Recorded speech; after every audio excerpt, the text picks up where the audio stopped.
దొడ్డు కర్రయు నీ దండమును నన్ను ఆదరించును అంట. అంటే మనము ఈ జీవితంలో దేని గుండా వెళ్ళినా మనకి నిరీక్షణ అనేది ఉందా లేదా? మనము దేవుడితో ఎంత మన అనుబంధం ఇలానే తెలుస్తుంది. ఎందుకంటే వాక్యములో రివీల్ అయినది, ఆయన శక్తి ఎంతగా రివీల్ అయిందో ఆయన మనసు కూడా అంతేగా రివీల్ అయింది. కృప అంటే ఓకే ఆయన మంచి దేవుడు, గుడ్ గాడ్, గుడ్ ఫాదర్ అని అనుకోవడమే కాదు, ఆ కృపలో శక్తి కూడా ఉందంట. ఏంటి?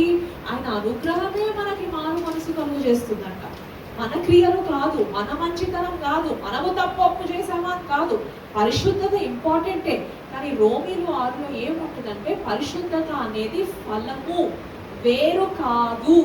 నేను పరిశుద్ధంగా ఉండాలి ఉండాలి ఉండాలని అనుకుంటే మీరు ఉండలేరు.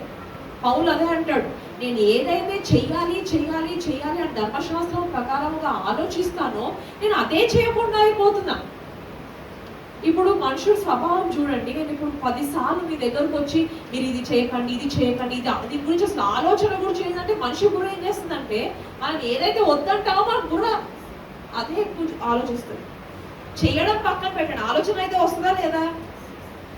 అందుకే పౌలు అంటాడు, నేను ఏదైతే చేయొద్దు చేయొద్దు చేయొద్దు నేను అదే చేస్తున్నా.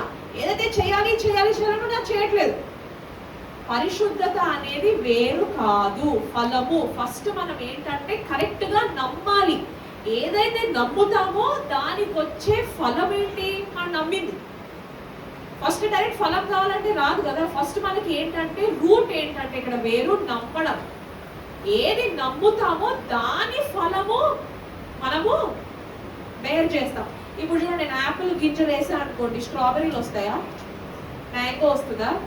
యాపిల్ గింజలు ఫస్ట్ నేను నాటితే దాని నుంచి అది నరిష్ అయ్యి ఆ సీడ్ చచ్చిపోయి దాంట్లోంచి మొలకలు వచ్చి అది చెట్టులాగా అయ్యి అప్పుడు యాపిల్ ఫలం వస్తుంది. ఇప్పుడు మనం కూడా ఫస్ట్ మనం what are you sowing in you అంటే మీలో మీరు ఏమి నాటుకుంటున్నారు వాక్యం ప్రకారము. అది మనం వాక్యము మన నిజమై ఉండాలి. మనుషుడు ఏం చెప్తున్నాడు, మన పరిస్థితి ఏం చెప్తుంది, డాక్టర్ ఏం చెప్తున్నాడు, పక్కన ఏం చెప్తున్నాడు, సొసైటీ ఏం చెప్తుంది అనేది మన స్టాండర్డ్ అయితే మనం ఎప్పటికీ లోకంలో సక్సెస్ఫుల్ అవ్వలేము. మనము నిరీక్షణ వదిలేండి, నిరీక్షణలో నీ కూడా మన జీవితంలో మనం అనుభవించడం.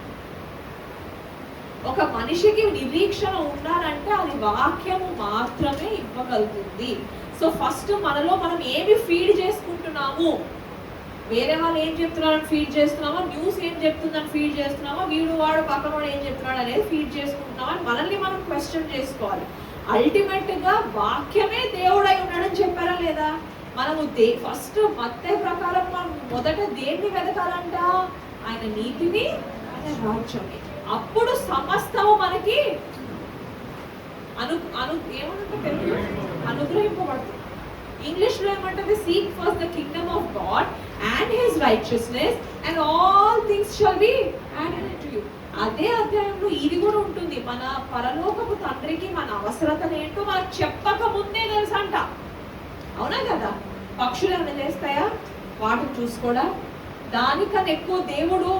నేను కొన్నిసార్లు కొన్ని బయట ట్రావెల్ చేయడానికి వెళ్ళినప్పుడు కొన్ని బ్యూటిఫుల్ సీనరీస్ చూసినప్పుడు అనిపిస్తుంది, ఇవన్నీ చేసిన దేవుడు ఇవన్నిటికన్నా నేను ఆయన బెస్ట్ క్రియేషన్ అనుకుంటాడు కదా. మనం ఎప్పుడైనా సరే దేవుడితో అనుబంధం ఉంటే మనం ఇంతే పర్సనల్గా ఆలోచిస్తాం తెలుసా. ఎనీథింగ్ దేవుడితో రిలేషన్షిప్ ఇంపార్టెంట్.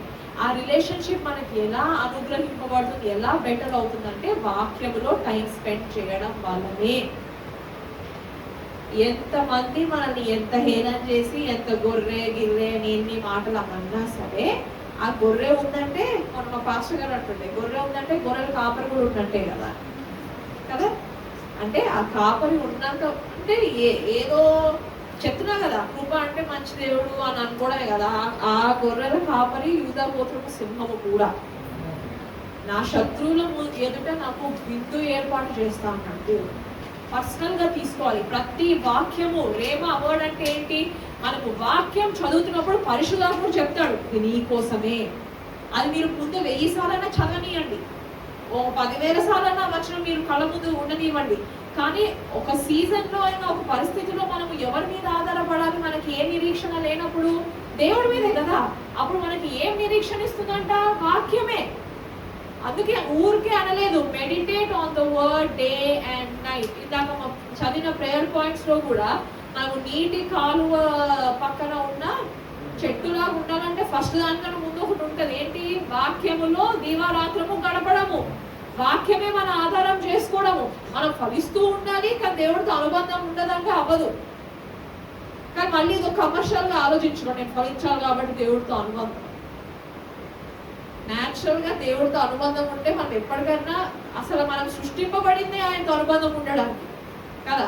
ఇప్పుడు ఆదాముతో కూడా దేవుడు రోజు వచ్చి ఫెలోషిప్ చేసేవాడా లేదా? అదొక రిలేషన్షిప్, రిలీజియన్ కాదు. అది ఇప్పుడు మన ఇంట్లో వాళ్ళకి మనము కమర్షియల్ గా ఆలోచిస్తాము. రోజు వాళ్ళతో కూర్చోవాలంటే మన మమ్మీతోనో మన డాడీతోనో లేదా మీ స్పౌస్తోనో మీరు కూర్చోవాలంటే ఆలోచిస్తారా బిజినెస్ డీల్ అని? టైం స్పెండ్ చేస్తే మీరేంటి, మీకు ఒక హ్యాపీ ఫీలింగ్. అలాగే దేవుడితో కూడా టైం స్పెండ్ చేయడం, వాక్యాన్ని ఆధారం చేసుకోవడం మీ నిరీక్షణకి ఫౌండేషన్ అది మాత్రమే. మన జీవితంలో ఎదగాలన్నా, జీవితంలో ఫలించాలన్నా, మనము మంచి ఏదన్నా ఉండాలన్నా మన నిరీక్షణ అవసరం. ఆ నిరీక్షణ మనకి ఎట్లా వస్తుంది అంటే వాక్యము వల్లనే. కొన్ని వచనాలు చూద్దాం.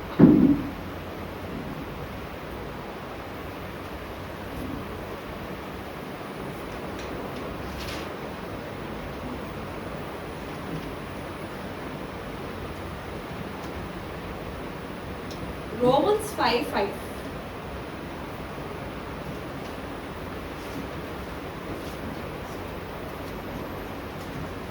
ఎందుకనగా ఈ నిరీక్షణ మనలను సిగ్గుపరచదు. ఏ నిరీక్షణ అంట? ఒకసారి మొదటి నుంచి చదువుతాం. 5:6. విశ్వాసం మూలంగా మనము నీతిమంతులుగా తీర్చబడి మన ప్రభు అయిన యేసుక్రీస్తు ద్వారా దేవునితో సమాధానం కలిగి ఉన్నాము. చూడండి, దేవుడితో మనకి ఏముందంట? సమాధానం. కాబట్టి ఈ రోజు మనం దేవుడి దగ్గర అంటే ఆలోచించాలా? ఎంతో మంది తెలుసా, నాకు ఇన్స్టాగ్రామ్ లో మెసేజ్ పంపుతారు, నేను దోషారోపణలో ఉన్నా, నేను దేవుడి దగ్గరికి వెళ్ళలేకపోతున్నా, నేను ఈ పాపం చేశా ఆ పాపం చేశాను. కానీ దేవుడితో యేసు వలన మనకి ఏముందంట? ఈ వచనం ప్రకారము సమాధానము. ఎందుకంట? మన గుర్తింపునే మార్చేశాడంట. ఏం చేశాడంట? మనల్ని నీతిమంతుల్లా. ఫస్ట్ అందుకే అంటున్నా, దేవుడితో మనకు అనుబంధం ఇంపార్టెంట్, కానీ ఫస్ట్ మనలో మనం ఏం ఫీడ్ చేసుకుంటున్నాం అనేది ఫౌండేషన్ అని చెప్పాను ఇందాక. సో ఫస్ట్ మనం ఏం ఫీడ్ చేసుకుంటున్నాం? నాకు దేవుడితో సమాధానం ఉంది. దేవుడి దృష్టిలో యేసు ఎట్లానో నేను కూడా అట్లానే. ఎందుకు? ఆయన చేసిన కార్యము వలన నేను ఈ రోజు నీతిమంతురాలి. ఫస్ట్ అది ఫీడ్ చేసుకోండి. ఎప్పుడైతే మనము రైట్ గా నమ్ముతామో రైట్ గా ఉండగలుగుతామంట. ఇందాక నేను ఏం చెప్పాను? ఫస్ట్ నమ్మకం అనేది వేరు, ఆ వేరు నుంచి వచ్చే ఫలము లివింగ్, అంటే మన పరిశుద్ధత అనేది పండు ఫలము. ఫస్ట్ మనం ఏం నమ్మాలి? నాకు దేవుడితో సమాధానం ఉంది, నేను నీతిమంతురాలుగా యేసు రక్తం వల్ల తీర్చబడ్డాను. ఫస్ట్ అది మనము క్లారిటీ తెచ్చుకోవాలి. ఎందుకంటే ఇప్పుడు నేను బయటకు వెళ్ళాలనుకోండి, మీరు ఏదైనా లీగల్ ఆఫీస్కో ఎక్కడికైనా వెళ్ళాలనుకోండి, ఫస్ట్ ఏం అడుగుతారు? మీ ఐడెంటిటీ అడుగుతారు, అవునా కదా? మీ పేరేంటి, మీ ఆధార్ కార్డు, మీ పాన్ కార్డు, లేకపోతే వేరే చోట వెళ్ళినప్పుడు మీ లీగల్ డాక్యుమెంట్స్, అసలు మీరు ఎవరు అనేది వాళ్ళకి బేసిక్ అది, అవునా కదా? ఎంతమంది ఒప్పుకుంటారు? అది బేసిక్ ఎక్కడికి వెళ్ళినా. సో ఫస్ట్ మనము దేవుడి దగ్గర మనకి ఏదైతే ఈ కన్ఫ్యూజన్, ఇదంతా టెన్షన్ లేదా సేటన్ పెట్టే థాట్స్తో మనం బ్యాటిల్ చేయడము, ఆ యాంగ్జైటీ అవనివ్వండి ఏదైతే ఉందో ఫస్ట్ మనం ఐడెంటిటీ ఏంటో క్లారిటీ తెచ్చుకోవాలి, అవునా కదా? మీరు సరే నేను పాపిని ఈ పాపం చేసా కాబట్టి నేను పాపిని, నేను దేవుడు నన్ను ఇట్లా చూస్తున్నాడు అట్లా చూస్తున్నాడు అంటే ఫస్ట్ మనకే క్లారిటీ లేదు. కానీ వాస్తవం ఏంటి? ఆయన వెల ఆల్రెడీ చెల్లించేశాడు. వాస్తవం ఏంటి? మన దేవుడితో ఆల్రెడీ సమాధానం ఉంది. వాస్తవం ఏంటి? మన గుర్తింపునే మార్చేసి నూతన గుర్తింపిచ్చి నువ్వు నీతిమంతురాలు అని క్లారిటీ ఇచ్చేశాడు. అందరూ గ్రేస్ గాస్పెల్ సరే ఎంతమంది చెప్పండి నీతిమంతుడు, కానీ ఫస్ట్ రూటే క్లారిటీ లేదే ఎంతో మందికి. అనడం అనుకుంటున్నారు కానీ నమ్మట్లేదు ఎవడు.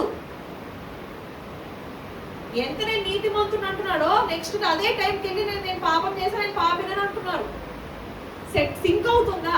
ఇప్పుడు నేను పాస్పోర్ట్ ఆఫీస్కి వెళ్ళాను అనుకోండి, మామూలుగా నేను ఇంట్లో నన్ను అందరు శ్రద్ధ అని పిలుస్తారని చెప్పి నేను పాస్పోర్ట్ ఆఫీస్కి వెళ్ళాక నా పేరు సుమా అని చెప్పాను కదా, శ్రేయ అని చెప్పాను కదా. ఎగ్జాంపుల్. ఇప్పుడు నేను ఇంట్లో శ్రద్ధ అయితే అక్కడ కూడా శ్రద్ధనే. ఇప్పుడు దేవుడు నా గుర్తింపును మార్చాడు. ఇదిగో నా రక్తం వల్ల నువ్వు నీతిమంతురాలు అంటే నేను దేవుడి దగ్గర ప్రార్థన కోసం ప్రార్థన చేసి ఆయన సన్నిధికి వెళ్ళినప్పుడు నేను అదే క్లారిటీతో ఉంటా. దేవా, నేను నీ కృపా సింహాసనం వద్దకు ధైర్యముగా వచ్చా. ఎందుకు? నువ్వు చేసిన కార్యము వలన నాకు దేవుడికి సమాధానం ఉంది. Clarity, first clarity. నిరీక్షణ వాక్యం పట్టుకొని మనం ఫైట్ చేస్తాము. మనం దేవుడిని ఆధారం చేసుకున్నప్పుడు దేవుడు మనతో ఉంటే మనకి ఎవరు విరోధి, నాకు ఎవడు అడ్డొస్తాడు, మనం అవన్నీ వాక్యం పట్టుకొని ఫైట్ చేద్దాం. సరే, first clarity, foundation. Right believing produces right living.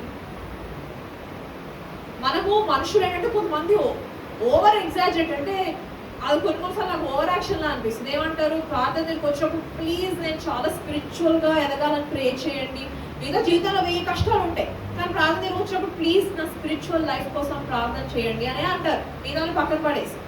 కానీ అదే ఫస్ట్ స్పిరిచువల్ లైఫ్ బాగుండాలంటే ఫస్ట్ నువ్వు ఏమై ఉన్నావు క్లారిటీ తెచ్చుకోవాలి. మిగతా ఫస్ట్ క్లారిటీ తెచ్చుకొని వాక్యం పెట్టుకో, ఆటోమేటిక్ గా ప్రతి ఒక్కరు స్పిరిచువల్ లైఫ్ పెరుగుతుంది. మైక్ పట్టుకొని ఇక్కడ నుంచుంటేనే వాళ్ళు గొప్ప, అట్లా ఏమీ లేదు. ప్రతి ఒక్కరు దేవుడి దృష్టిలో ఒకటే. ఇప్పుడు నేను కూడా ఇక్కడ ఎందుకున్నా, నుంచొని మైక్ ఎందుకు పట్టుకున్నా, నాకు ఆయనకు ఉన్న రిలేషన్షిప్ వల్ల మాత్రమే.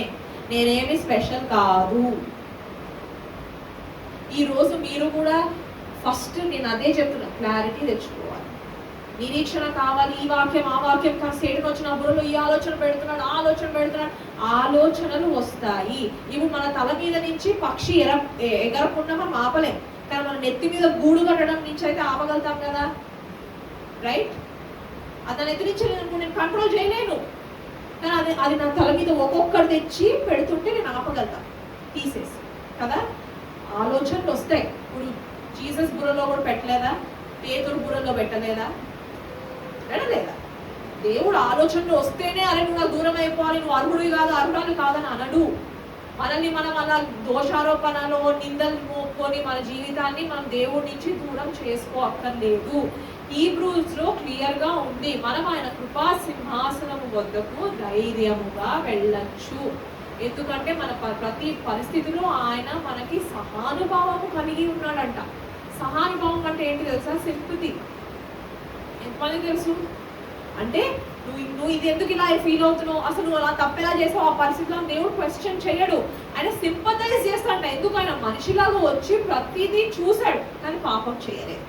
ఆయనకు తెలుసు ఆయన మన మనసు ఏంటో, మన పరిస్థితులు ఏంటో ప్రతిదీ ఎరిగి ఉన్నాడంట. ఈ నిరీక్షణ ఏం చేద్దాం? ఈ నిరీక్షణ మనల్ని సిగ్గుపరచదంట.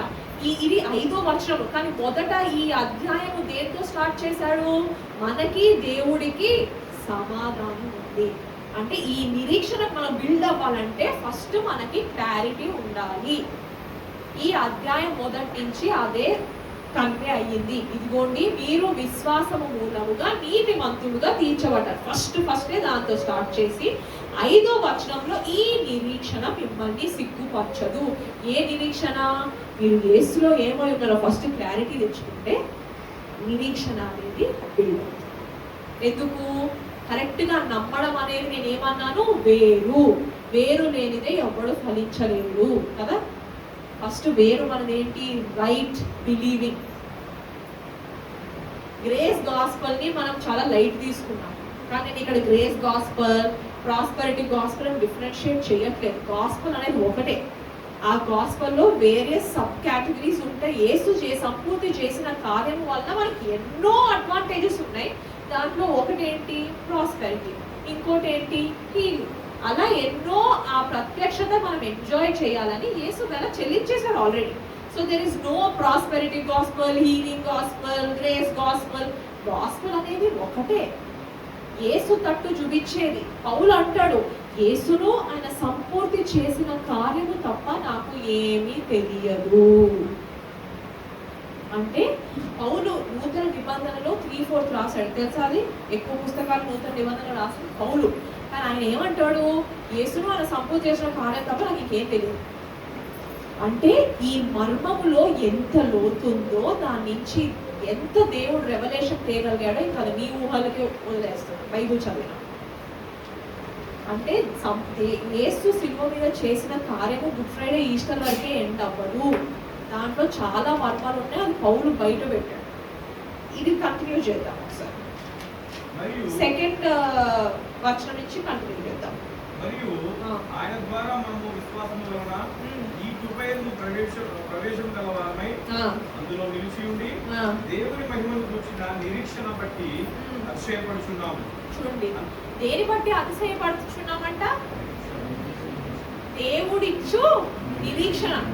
సరే, దేవుడిచ్చు నిరీక్షణ బట్టి మనం అతిశయపడుచున్నామని ఉంది. దాని ముందు ఒకసారి సెకండ్ వచనంలో ఫస్ట్ పార్ట్ చదవండి. మరియు ఆయన ద్వారా మనము విశ్వాసం వలన, చూడండి దేని వలన అంట? విశ్వాసం.